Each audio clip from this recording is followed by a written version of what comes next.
ভবানী রামকান্তর হাতে পুরনো ঘি লাগিয়ে দিলে সেসব দেখে ঈশ্বরী ফুল্লরা আর ঈশ্বরের মা ওখান থেকে চলে যায়। তখন রামকান্ত বলে, আমার রাজরানীর দেখছি এখন খুব ক্ষতা বেড়েছে।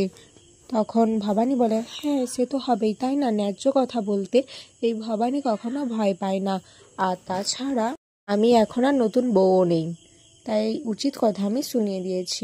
তখনই ওখানে ইন্দু চলে আসে। ইন্দু বলে, আরে ঠাকুরপো কি করছো, এখানে ভরা লোকজন রয়েছে যে। তখনই ভবানী বলে, আরে দিদি কিছু করার নেই, আসলে উনি হচ্ছেন হাতটা পুড়িয়ে ফেলেছে। তখনই রামকান্ত বলে, হ্যাঁ আর সেটা কী জন্য জানো তো? তোমার এই বোন কি যেন আকাশ পাতাল ভাবছিল, তাই তো হাত থেকে জ্বলন্ত ছোপড়াটা পড়ে গেছিল আর বেখেয়ালিভাবে তার উপর পা দিতে গেছিল। আমি ওকে বাঁচাতে এই হাতটা পুড়িয়ে ফেলেছি। এদিকে ভবানীও কম চায় না। ভবানীও বলে, হ্যাঁ আর আমাকে নিজেই বলছিল, ভবানী আমার হাতটা তো পুড়ে গেছে, তাই তুমি এতে ঘি লাগিয়ে দাও। এটা শুনে ইন্দু খুব হাসতে থাকে। রামকান্ত বলে, এই আমি এটা কখন বললাম? তুমি মিছে মিছে কথা বলছো। ভবানী বলে, আরে আপনি বললেন তো, নিজেই বললেন আবার ভুলে গেলেন। না না, আপনি যুবরাজ থেকে রাজা হতে যাচ্ছেন, তাহলে এভাবে ছোট ছোট জিনিস ভুলে যাচ্ছেন যে। তখনই ওখানে দেওয়ান মশাই আর সত্য আসে। সত্যর হাতে অনেকগুলো পদ্মফুল থাকে। সত্য ভবানীকে পদ্মফুলগুলো দেখে বলে, বৌঠান দেখুন তো এর মধ্যে কোনো বিশেষত্ব রয়েছে কিনা। এই পদ্মফুলগুলো আমরা সেখান থেকে নিয়ে এসেছি যেখানে ওই দস্যুদের ডেরা ছিল। ভবানী বলে, এখানে এই খোলামেলা জায়গায় আমরা এসব নিয়ে আলোচনা করব না, আমাদের উচিত ঘরে গিয়ে এসব নিয়ে আলোচনা করার। এরপর সেই পদ্মফুলগুলো ভালো করে পরখ করে ভবানী বলে, আচ্ছা এই পদ্মফুলগুলো দিয়ে বায়ু চলাচল করে? সত্যনারায়ণ বলে, হ্যাঁ, তার মানে ওরা এই পরিকল্পনা করেছে যে এই পদ্মফুলের সাহায্যে অনেকক্ষণ ডুবে থাকবে। ভবানী বলে, হ্যাঁ একদম ঠিক বলেছো ঠাকুরপো, আর ওই জন্য যখন বজরাতে ছিলাম আমার মনে হয়েছিল পদ্মফুলটা আমাদের দিকে এগিয়ে আসছে, আর তারপরেই তো একজন মানুষ উঠে ওই তীরটা ছুঁড়ে দিয়েছিল, তবে তাকে দেখে মনে হয়েছিল সে এগুলোতে খুব পারদর্শী।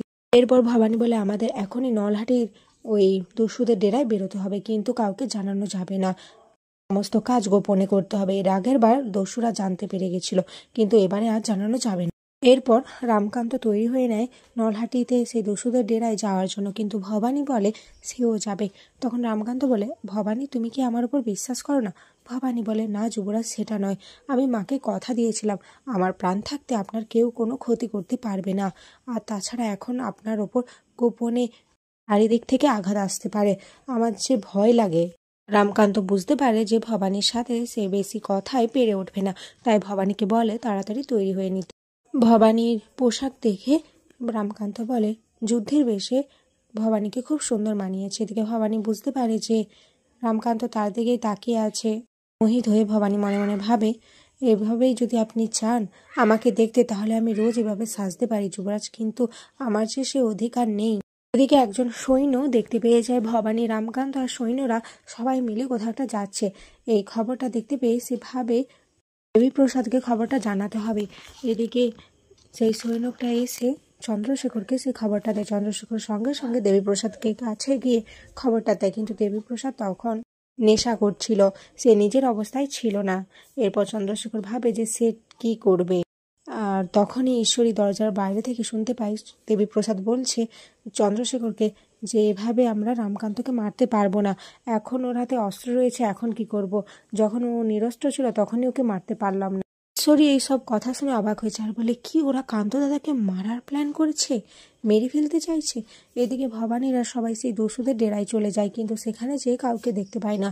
দস্যুরা আগে থেকে বুঝতে পেরে ওখান থেকে পালিয়ে গেছিল, কিন্তু সেখানে দস্যুদের কিছু আঁকা রয়ে গেছিল, যেটা দেখে ভবানী রামকান্ত সকলে বুঝতে পারে যে দস্যুরা কিছুক্ষণ আগ মুহূর্ত পর্যন্ত ওখানেই ছিল। এরপর চারিদিকে খোঁজ লাগায় কোথায় দস্যুদের পাওয়া যায়। আর এখানে আজকের পর্ব শেষ হয়ে যায়।